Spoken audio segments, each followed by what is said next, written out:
You have entered into the black hole of real estate, a place for industry news, tips, and strategies. Once you enter into our vortex, even if you could leave, you're probably going to want to stick around. I'm your host, Ron Weiss-Sikarski, and you are now entering the black hole of real estate. I'm glad to be with you today to talk about a couple things going on in the real estate industry that really have my attention. The market continues to surge forward, and there really isn't a sign of let up. But isn't that the time when you start to think that maybe, just maybe, there might be one? I'm going to talk about that today. Insurance is such a big thing right now, and if you have not been paying attention, let me tell you, there are a lot of people's insurance policies that are in jeopardy right now, and home purchases where insurance is required for the mortgage is also something that's getting in the way of things. And so that's also important. And also, while we're on the subject, if you're in the real estate space on the sales side, how are your sales? Are they up? I'm noticing some numbers that maybe playing a little tricks with your mind. And so those are the things that I would love to address with you today. This market continues to surge forward. It's an old story that inventory is low. It's an old story that there's multiple offers and highest and best. This is all old news, yet it persists. And at this point, I continue to believe that it will carry forward for the foreseeable future, even with the risk of inflation. I don't think that inflation is going to happen quickly. I don't feel it's going to be dramatic, and I don't think people are going to care. We saw it last year with COVID. People were buying properties. People were moving despite that. And I don't think a little inflation is going to get in the way, or even a lot. The interest rates that we see are in that 3% range, a little bit lower last week. The boom in 2004, 5, and 6, that was what 6 and 7% interest rate, 5.875. You thought you were getting away with something on a 30-year fix for that. So interest rates could double and we'd still be busy. And I'm not convinced that it would affect pricing because, at least in Florida, it's a green light go. There's a lot of people moving to the area. Maybe it's the leadership in government. Could be no sales tax or state tax, I should say, on your income. It might just be the weather, but there's a lot of things combining where people are moving to this warm weather state. I know this. That new construction is taking a long time right now. There's very few move-in ready homes available. And move-in ready used to be 30 days or 45 days. Now it's 3 or 4 months, maybe. And sitting down to build a house today could take you 6, 8, 10 months. And the market might be different. Interest rates may be higher. So if you're not able to lock in an interest rate 10 months ahead of the game, there could be some fluctuation in what you might pay for that property. So it continues to put pressure on resales. And since there's not an available new home to buy in every street corner, it's just going to amplify. We're in a hot summer busy season, and people continue to move. There's no slowdown in the communication, people looking to move, and that's how we meet. So if you are looking for the sage advice or the wisdom or the crystal ball, what you've been experiencing is likely to continue to ratchet up throughout the summer. Would I anticipate maybe a pause in September, October? Perhaps. But with a very low 2-month supply, 3-month supply, maybe in most markets, some less, there's still going to be activity and there's still going to be sales, and maybe some of that pent up demand spills into the later months. So it remains to be seen, and you can tell me that I'm crazy or that I'm right, and it doesn't matter because neither one of us know till we get there.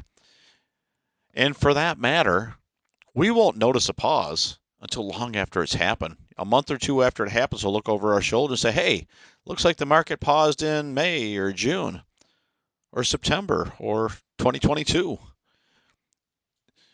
That's sort of an indicator you can only see in the rear view mirror. You don't see it pausing while it's happening. You see it after the fact. So my suspicion is that we're going to be busy, throughout the summer and well into the latter part of the year. And I believe demand's going to be high. And I don't think inflation is something that's going to get in the way. It would take something dramatic that we haven't seen. I mean, COVID didn't stop it. I don't think inflation is going to stop it based on the fact that interest rates are half what it was in the last boom. Inventory is super low. There's nothing that suggests to me that this is going to slow down. I think it's going to take an absolute economic meltdown, maybe the stock market being cut in half like 2008. That would probably stop people in their tracks. If there was massive unemployment, if businesses suddenly, major businesses went out of, stop producing or let everybody go, but we don't see that. The scary thing, maybe foreign troops on our soil, that would get in the way. So short of something like that, I think we run for quite a while. Now, on the subject of buying homes, insurance is a big thing. And I think we take it for granted that, hey, you call up an insurance company, you get a quote, you bind it, you go close. And I've seen it done, in the same day. But something happened in the last year. And we're coming up on, I believe it's July 1st, where some previous claims for storm damage, hail damage, hurricane damage, things like that to the shingles of the roof, they're not going to allow those claims or pay out on those claims. So I believe July 1st is going to be the line in the sand, if you will, for some prior storms. And the insurance industry really caught up to what's been going on. Let's face it.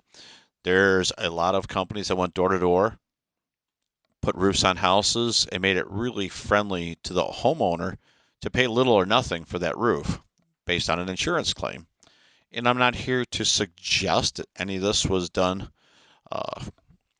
by cutting a corner or cheating a little bit on it. I would just say that the insurance companies finally got tired of paying for it. And so the reaction has been that they're going to draw a line in the sand. They're not going to do that. Legislation, lobbying, and just, their underwriting policies, they just ratchet that up. So you're going to see a whole lot less free roofs.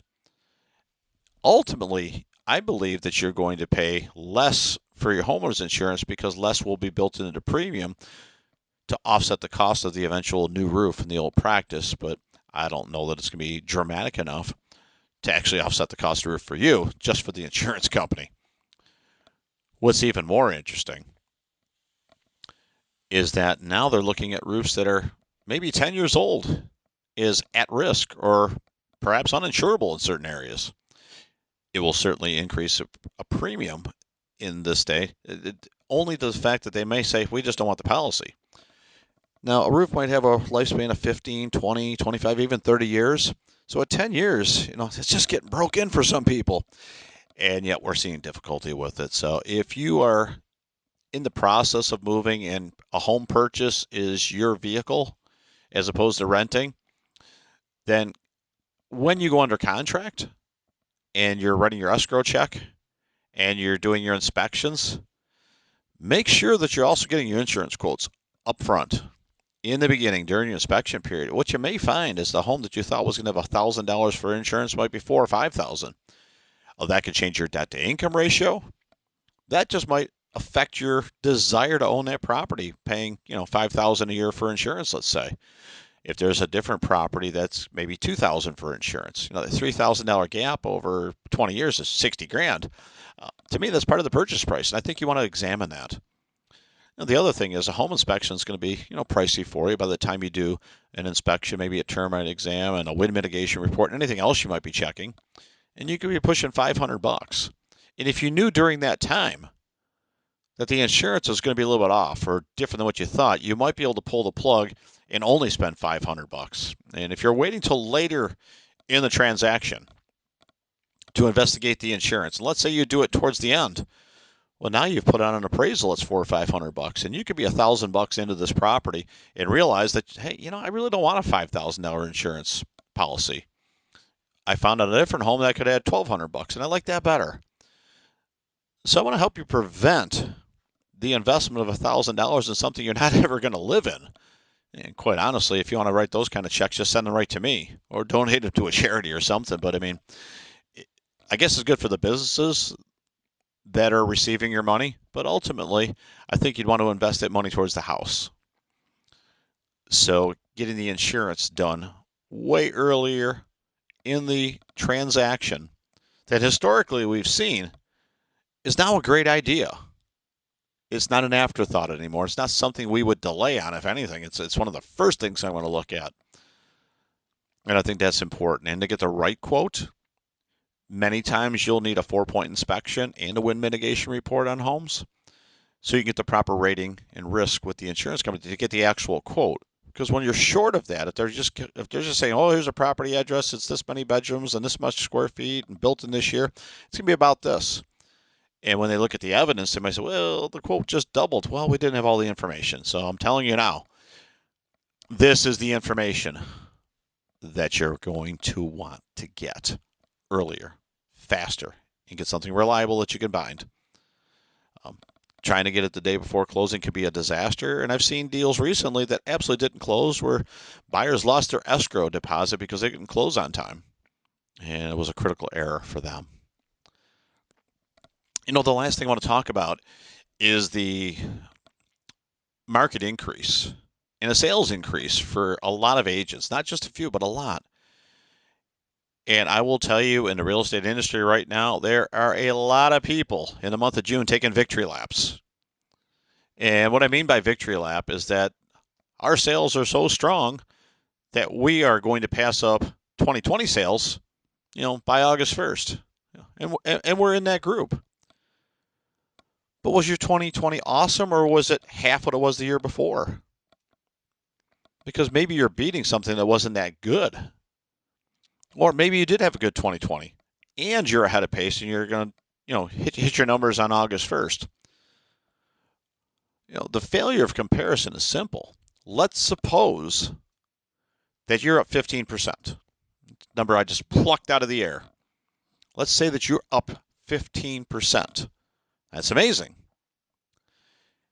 But you're comparing yourself to yourself. What's interesting, when I'm consulting, we're looking at what the market that you're in has increased. And we are finding that people are up 10%, but the market they're in is up 12 or 13%. And when you compare your performance to your market, that's where the market share and growth is measured. So very clearly, if you're up 10%, that's awesome. But your market's up 13%. In my world, you're down 3% because all boats are rising at this time because the tide's coming in. If you're up 10 and the market's up 13, I think you're losing. There's something the market is doing. The market's outperforming you. And there's a phrase that you're losing so slowly that you feel you're winning. And when you're up 10%, it's easy to take a victory lap. Say, man, we're killing it. We're going to beat last year's sales by August 1st. I could take the rest of the year off and I can make more money this year and have 4 months off. And you could. But I think when you look down the horizon, if you really look at your market, are you really winning? And if the market, if you're up 13% and the market's up 10%, it's a 3% gain. It's about the cost of living increase. You might just be breaking even with the cost of living. Last time I bought gas, it feels like it's almost double what it was, 6 months ago. So there's inflation out there. So if you're up a few percent and you're beating the market, that's awesome. That's great. But inflation is eating up your gain. So I want you to really think about that. If you're in a sales business and you're on the victory lap tour and we're all patting each other on the back and we're doing great and this is awesome and we're never going to run out of sales. This is the trap. And most of the savvy agents and brokers and team leaders that I know right now are in a sprint for the duration of this market. And whether this market lasts another 5 years or 5 minutes is immaterial. This is a sprint. And for the top performers, the visionaries, they are head down right now and they are dug in because this market demands it. And as a business owner, this is striking while the iron is hot. It's the year to work 18 hours a day. It's the year to put the extra time in. And if it lasts for 5 more years, you'll have enough wealth to hire more people and do more things, whether it's to have more money for you or perhaps just maybe your favorite charity could use a few extra bucks. But this is a year to move forward. So I want to make sure that you're truly winning. Because I know you feel like you're winning, but are you winning? I hope you guys had a great time today. I am fired up and looking forward to the next thing. We're just about to the halfway point of 2021, and good things are on the horizon. This is Ron Wysakarski for the Black Hole of Real Estate.